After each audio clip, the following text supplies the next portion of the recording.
Hello guys and welcome back. In this episode we're going to be talking about something completely different. It's kind of like a new series that I'm going to try, see how it goes. I want it to be as successful as the body language series and how well that's been going, so we'll see how it goes. But I've learned a lot over the years from rap lyrics, and I feel like these guys are at the top of the industry. You know, they're going to the best parties and stuff, they're meeting the best people. They're probably having these kind of late night drunk discussions amongst each other. Like, they probably know a shit ton about life that they can pass on, especially about like money, women, success, all the stuff that goes with it. And I always think when you listen to a song, if you listen to the lyrics, you can actually pick up on a lot of shit that can help you in life in general. So I found around about 11 tracks that I just want to run through with you guys, and I'm going to break them down. I'm going to tell you what they mean, and you know, it's quite fun really, because we get to listen to, number one, good music. Number two, we get to learn some life lessons. So let's start with the first one. Yeah, all my bitches love me, and I love all my bitches, but it's like soon as I come to my senses. Alright, so the first one is from the song Love Me by Lil Wayne. It's got Drake and Future in it as well.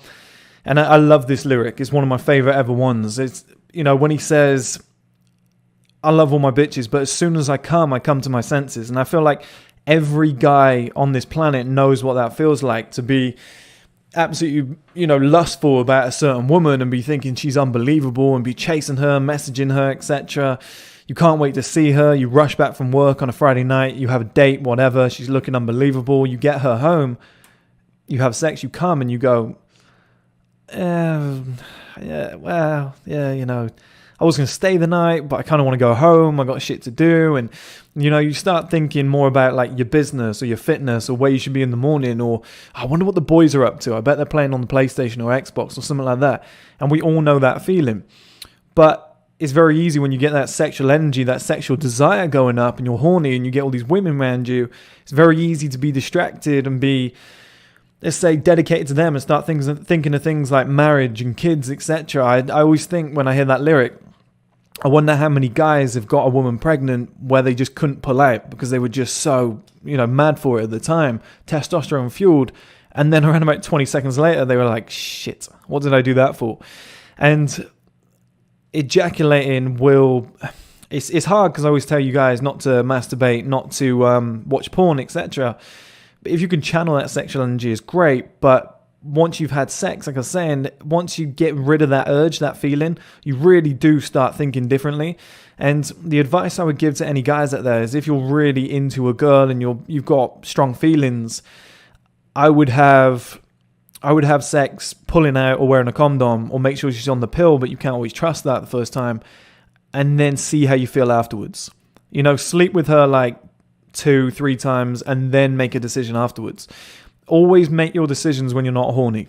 That's a decent rule for life. Let's move on to the next one. These niggas got them diamonds glowing in their mouth, and they rocking furs like it's snowing in the south. And every pretty girl tell me that's the shit that she like. So why am I in class if this is who I'm trying to be like? So I drop out lessons I was taught are quick to fade. Soon as I realize that turning papers, it won't get me paid. And if I don't do nothing, I'm about, I'm carrying. Okay, so this is another one that I absolutely love. I've shown you guys this one before. You've probably heard it before, obviously, but I've played this to you guys before and broken it down. Drake is saying here that when he was in school, when he was a nobody, you know, all the pretty girls in his class, all the pretty girls in his area, they're into certain guys, okay? They're not saying, I like that guy who works at the bank. I like that guy who, I like our geography teacher, you know, and there's nothing against these two guys, because these two guys could still easily get women. But the prettiest women are going, oh, I like those guys over there that are wearing this and doing that, and they've got this career and they've got this much money and they're living this lifestyle. So it's very hard, you know. Drake's saying, why would I then go down the academic route? Why would I, you know, turn in papers, it won't get me paid. You know, how many people have gone down the academic route, the school life, uni life, or college, gone into the working world, apprenticeship, kind of worked their way up, and then being a millionaire or a billionaire. It's very rare, like a few people make it on that corporate route. So he's saying, if the girls want the guys who didn't go down that route and they're doing it completely different, then why the fuck am I sat here? Why am I turning these fucking papers, doing exams and studying? Why don't I just drop out like he did and go and live the life that he wants to do? And it turns out it was a great decision.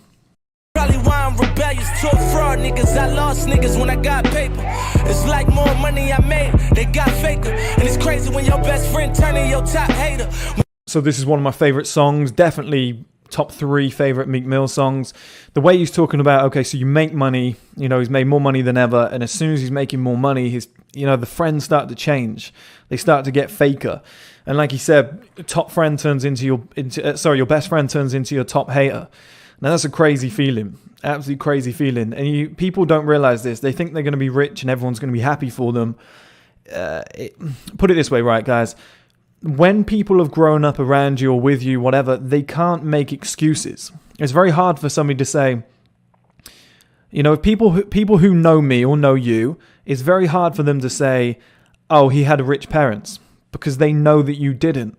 It's very hard for them to say, oh, but it's easier for him because he grew up in a different area. You grew up in the same area. Oh, he must have been a genius. You know, some people are just smart. They're just born that way.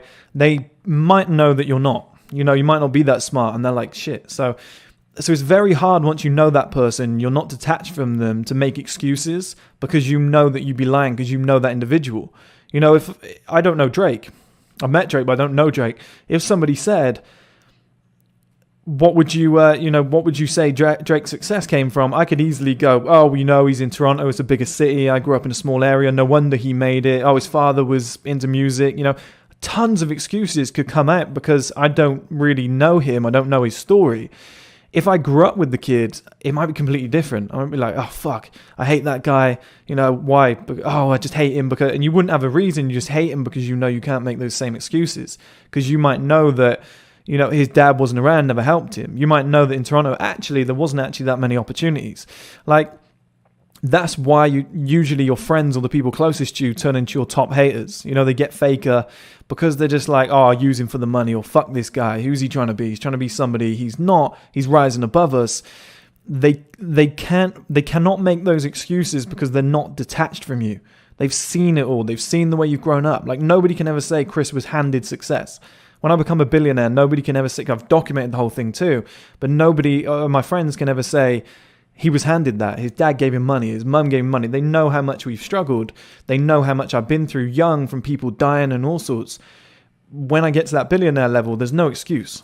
So I expect a lot of people to be like, oh, fuck that guy, for no reason, which slowly is happening day by day. But when you get to that billionaire level, I think that was, you know, you really get those salty feelings. But just know that, guys, that when you rise up the ranks, you'll probably lose friends. Yo, nigga, you know how it goes. She deserved that. She a bird, it's a bird trap. You think if I didn't rap, she would flirt back. Taking off her skirt, let her wear my shirt for she... Alright, so a very, very simple one there from J. Cole in Role Models. I don't think I told you what the other songs were. I'll write them down at the end. They'll all be on a list, or I'll put them on screen in real time.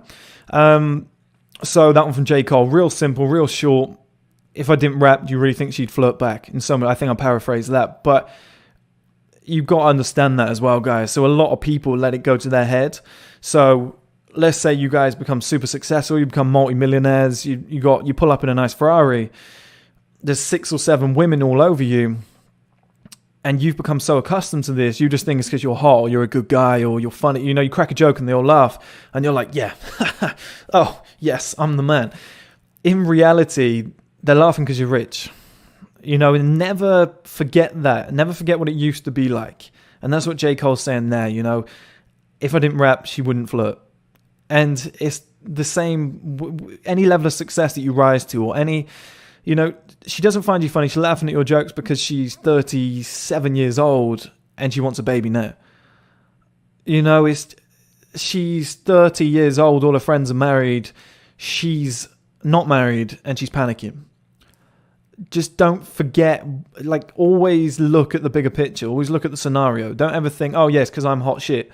Everybody wants me. Every girl wants me. And get that ego just blown up. Just always stop and be like, what's the motive behind this? You know, and it's fine. You can still sleep with them. You can still do whatever. But just keep things at arm's length, because that's how you get your money just slashed in half. Get your mind right, baby. You'll get your shit together. You gonna be hot a little while. I'm gonna be rich forever. Girl. So probably my favorite one of all time, along with another one that's going to be on here. This is Kanye West in Deuces. It's a remix. And my favorite part might not be what you think. I know it's a short one, but he says, you're going to be hot a little while, I'm going to be rich forever. Okay, that in itself is a massive quote. That's a life-changing thing that you can sink into your brain there. But it's the start. When he says, get your mind right. Get your mind right, baby. You're going to be hot a little while, I'm going to be rich forever. So what he's saying is, look, you might be cocky as hell. You might be going out, drinking, wasting time the next day, lying in bed. It wasn't Netflix at the time, but just in this modern era, hot girls just watching Netflix, taking photos, etc.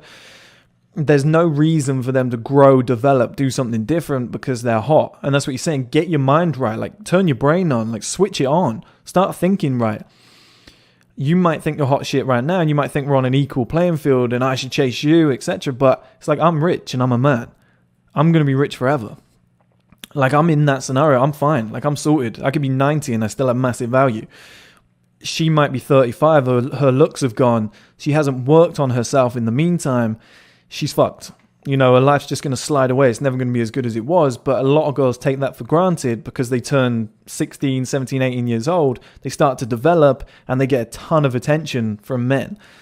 And this is why I always talk about the male advantage, is that they're going to be hot just a short while. Maybe 5-10 year window, 10 if they're lucky, but probably a 5-year window for most girls, just when they're at their peak. That's what I'm talking about, from like 18 to 23 or something. And then so many just from those nights out just start to decline. They're going to be hot a little while. You're going to be rich forever if you get there. So get there, and then suddenly you have all that value. The homie said, "Hove, it ain't many of us." I told him less is more, niggas, plenty of us. Less really is more. And I say this because for two reasons. Less is more when it comes to kind of your circle, who you've got around you. I've never felt more powerful than when I just had me, my ex-girlfriend, and my tiny little dog. And I just felt super powerful because that knitted circle, although, it's a dog, but everybody wants the best for you. Like, it's just like a tiny little knitted circle. Everybody's kind of, again, I say it's a dog, it's not a real person, but it just feels like everyone's supporting you. A dog's always happy for you, so it must be doing something. But everybody's pushing in the right direction. Everyone's happy. You all celebrate your wins together. You're all happy together. That small little team would feel better than 100 employees, because it's so personal. And if you can have a small team of 6-7 of you, maybe even smaller, but let's say if you get to Jay-Z level, 6 or 7 people, that's an award-winning team. That's a team of 10 or something. You could probably get away with it at that point.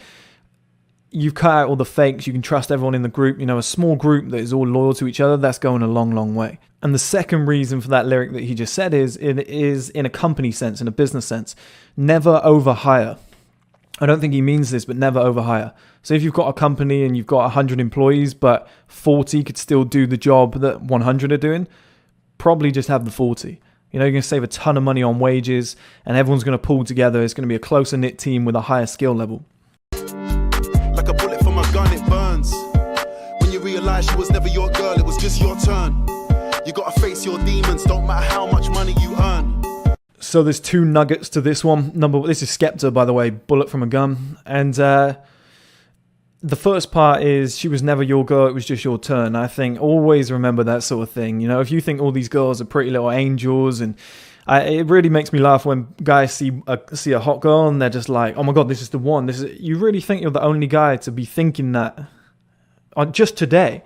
There's probably 9 guys just today alone that have approached her and thought she could be my missus. Oh my God, I found a winner here. It's like, she's talking to 7 other guys. She's been approached by 15 yesterday, 9 before you even got there. Like, she's not your girl. It's just your turn to meet her, to go up to her, maybe sleep with her, whatever. Girls are as much players as men are now. They will talk to multiple, they'll talk to 20, 30 guys at once and then pick the best one. They'll just keep chopping guys off. They're meeting you on chop. Meet a new one, chop. Before they know where they are, they have like the final 3. It's like the X Factor or some shit. And then it might take them 3-4 years to finally get a boyfriend, but they've gone through 200 guys, not slept with them, but they've gone through like 200 guys that they've potential, and they narrow it down until they find that one, and then bang, done. And he's usually the most successful guy. Usually the most successful guy with the most shit. And the second part of it is, when you get to a certain success level, your problems don't go away, okay? So you can't mask your insecurities with money or success. You're still going to have to face your demons at some point. Like, you could be a billionaire and your wife still cheats on you. Like, this shit's going to happen. money will comfort you. It'll be easier because you can easily move on, do other things. You know, it's not like your wife left you and you're broke. Your wife left you and you're a billionaire. It's a much better situation. But you're still going to have to deal with your problems. You're not going to be invincible because of the money. So make sure you understand that when you get to the top. Long as your mama love you, don't ever love a woman. I got a lot of bitches, they got a lot of feelings, but I got that green on my eyes and they ain't no Donnie Simpson. So there's 4 parts to this. So he said, as long as your mama loves you, you don't have to love a woman, in so many words. And I somewhat believe that, guys. I somewhat promote that belief, especially when you've been to the point that these guys have been at, where you've been at the top and you've seen these beautiful women that other guys would fall over for, you know, chop their arm off for, just to, like, they'd marry them tomorrow. They're always talking about wifey, or that's, you know, I'd get that girl pregnant tomorrow. These guys have been at the top and slept with these girls, and they've seen them for what they really are, and they're probably just like, yeah, I'm not interested. Like, it's fine. Like, I've got my mum. That's all I need.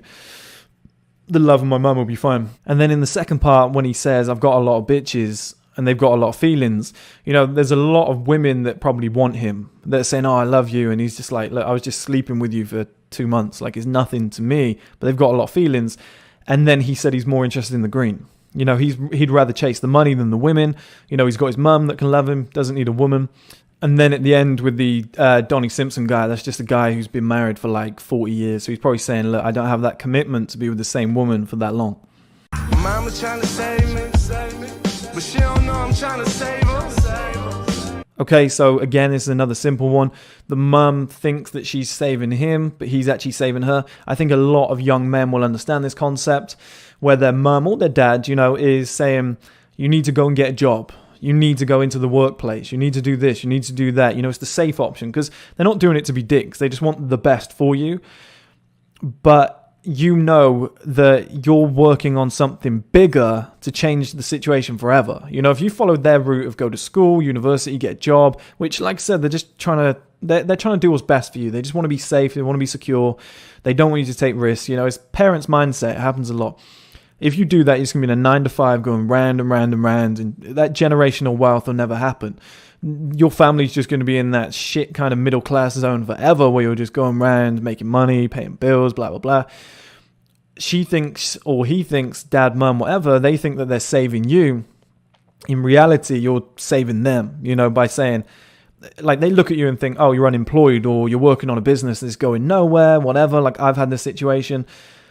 And they think they're saving you by saying, look, I got you a job. And you're like, no, look, I don't want it. You don't understand. Like, that will get me nowhere. I'll just be, like Drake said, turning papers. If you go down this other route, the entrepreneur route, it's like, mum, trust me. If I do this for 2-3 years, boom, we're rich forever. And she thinks she's saving you. You're actually saving her. That bitch there a dope knob, nigga. We all get a turn.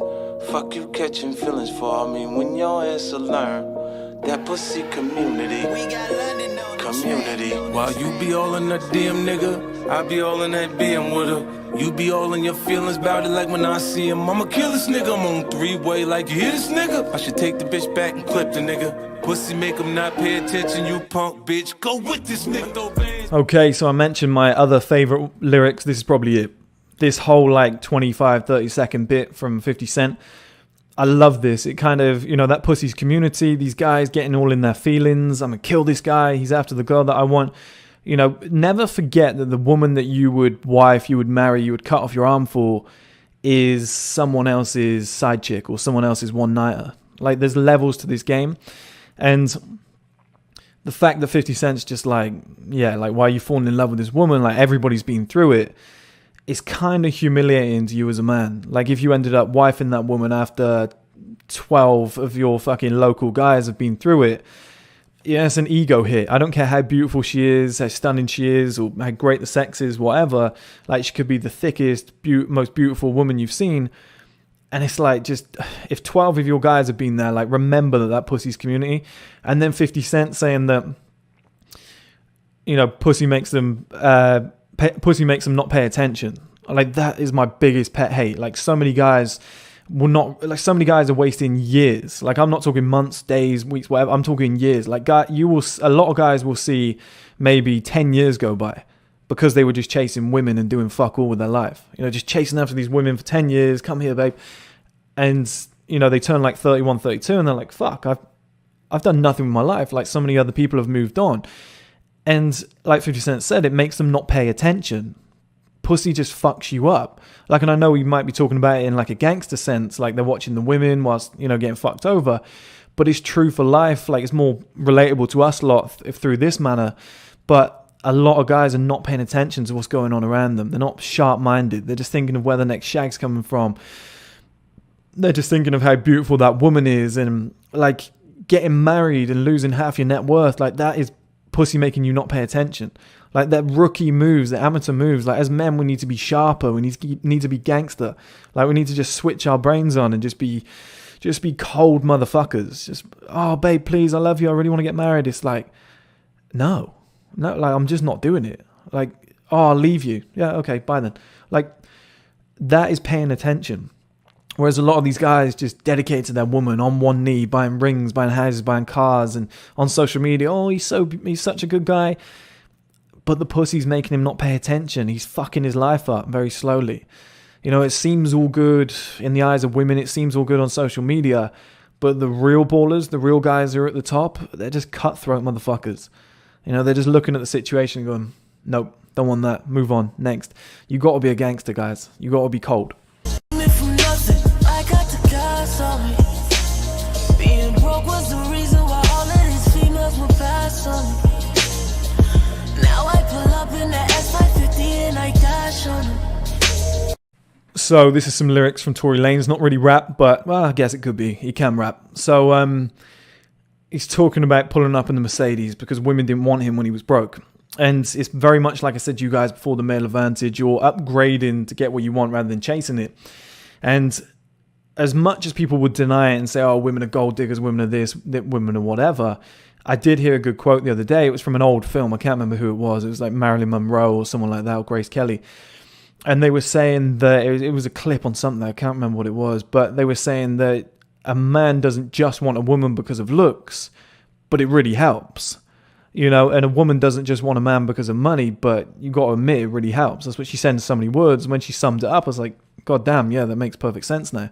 And as much as we as men might deny it and say, I've got a great personality, or I want women to want me for me, success really is a trump card. You know, if you pull up in a, like, let's say in a couple of months, you've got like the brand new year plate on your car and it's like a 60 grand car or something.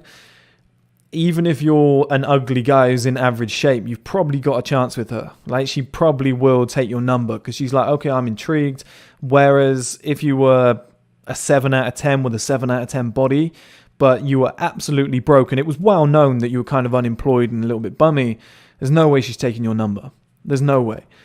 Like, she might have to be 16, 18 or something like that to take your number. Like, that's the kind of scenario. I don't recommend that, but that's the kind of scenario that it would be younger women. Like, a lot of younger women don't really care about that shit.